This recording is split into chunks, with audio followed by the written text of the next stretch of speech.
বৃষ্টি বিপর্যয়ে উত্তর সিকিমের লাচুংয়ে আটকে প্রায় 1200 পর্যটক। এদের মধ্যে বিদেশি পর্যটকও রয়েছেন। গত কয়েকদিনের প্রবল বৃষ্টিতে একাধিক জায়গায় ধস নামায় সড়কপথে যোগাযোগ বিচ্ছিন্ন হয়ে গেছে। আটকে পড়া পর্যটকদের উদ্ধারের জন্য ইতিমধ্যেই পদক্ষেপ করা হয়েছে। দু জায়গার ছবি আপনারা দেখছেন। একদিকে লাচুংয়ে আটকে রয়েছেন প্রায় 1200 পর্যটক, অন্যদিকে প্রবল বৃষ্টিতে একাধিক জায়গায় ধস নেমেছে। আমাদের প্রতিনিধি রাজা চট্টোপাধ্যায় এই মুহূর্তে টেলিফোনে রয়েছে। রাজা, যে সমস্ত পর্যটক আটকে রয়েছেন তাদের উদ্ধারের জন্য কি পদক্ষেপ করা হচ্ছে? দেখো, সিকিম সূত্রে, প্রশাসন সূত্রে যেটা জানা যাচ্ছে যে প্রায় 1000 খানেক পর্যটক সেখানে আটকে রয়েছিল এবং তার মধ্যে 6 জন বিদেশি পর্যটক ছিল। এটা সূত্র মারফত খবর পাচ্ছি আমরা সিকিম সরকার থেকে। এদেরকে কিন্তু উত্তর সিকিম থেকে কিন্তু গতকালই এদেরকে উদ্ধার করেছে সিকিম সরকার এবং গ্যাংটকের কোনো একটি জায়গায় তাদেরকে রাখা হয়েছে। কিন্তু আজকে যদি আবহাওয়া পরিবর্তন হয় তাহলেই কিন্তু নির্দিষ্ট জায়গায় এদেরকে হেলিপ্যাডে কিন্তু হেলিকপ্টার এদেরকে পাঠানো হবে। এবং পাশাপাশি তোমাকে বলে রাখছি সোমেন, যে এর কিন্তু সিকিমে বৃষ্টি হয়েছে এবং জলস্থিতি কিন্তু সামচিত্তার বাড়তে শুরু করেছে, এটা খবর পাওয়া যাচ্ছে। এবং এই মুহূর্তে 10 নম্বর জাতীয় সড়ক, কালকে আমরা যেটা দেখিয়েছিলাম, সেখানে কিন্তু ফের ধস নেমেছে। সেখানে কিন্তু প্রশাসনের তরফ থেকে অলরেডি জেসিবি নিয়ে কিন্তু রাস্তা সারাইয়ের কাজ চলছে এবং পাশাপাশি কালিম্পংয়েও কিন্তু ধসের খবর পাওয়া যাচ্ছে।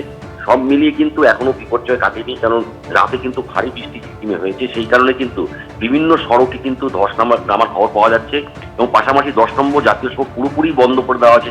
কালকে তোমাকে জানিয়েছিলাম, আজকেও কিন্তু 10 নম্বর জাতীয় সড়ক পুরোপুরি বন্ধ রয়েছে।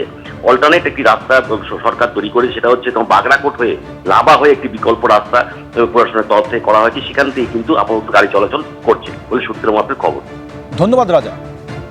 इस क्षेत्र में कोई सरकार काम नहीं कर रही है और हम अपने आप को ठगा हुआ महसूस कर रहे हैं। जैसे बिन माँ बाप का बच्चा होता है अनाथ, हम अपने आप को अनाथ महसूस कर रहे हैं।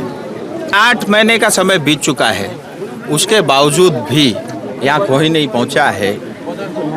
इससे बड़ा दुर्भाग्य कुछ हो नहीं सकता। ভোটের পরেও বহরমপুরে বোমাবাজি, ভাঙচুর করা হলো বাইক। গোয়ালজান মোড়ের কাছে ছোড়া হলো পর বোমা এবং এই বোমাবাজির ঘটনা এলাকায় চাঞ্চল্য। ভোটের পরেও বহরমপুরে বোমাবাজি, বাইক ভাঙচুর করা হয়। গোয়ালজান মোড়ের কাছে পর বোমা ছোড়ায় চাঞ্চল্য।